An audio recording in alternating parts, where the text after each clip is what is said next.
So for today, I wanted to break down a couple of options instead of doing a chaturanga or building up to a chaturanga.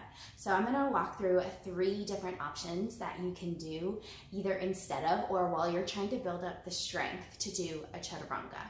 So the first one that we're gonna do is from our plank pose.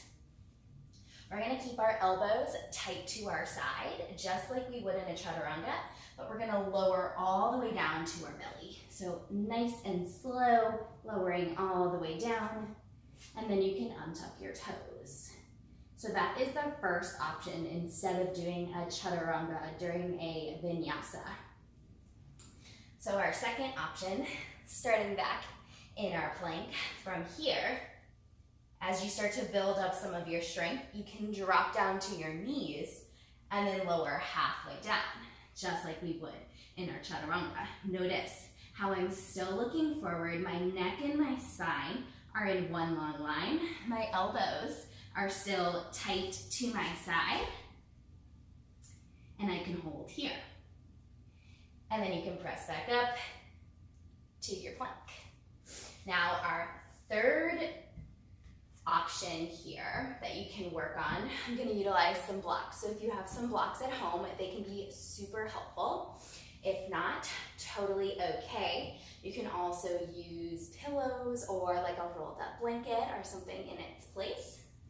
But from here, you want to make sure they're going to be just about where your shoulders would land once you're in your plank. So for me, I'm going to place my fingers right behind the blocks and then start to step back to my plank.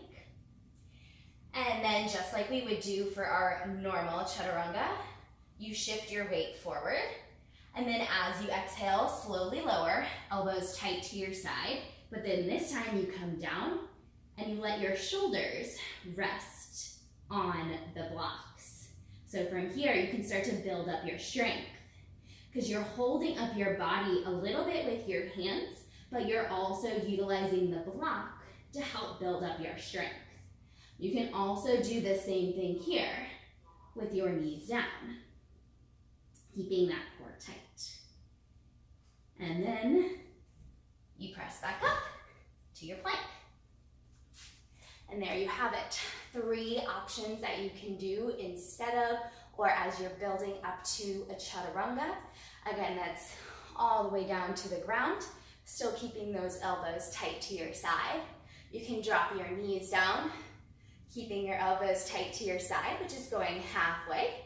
And then you can also utilize 2 blocks to help rest your shoulders on the blocks and give you a little extra support. If you guys have any questions or if you try this out, definitely let me know. Or if you have any other fun options that have helped you start to build up your strength for your chaturanga, let me know. All right.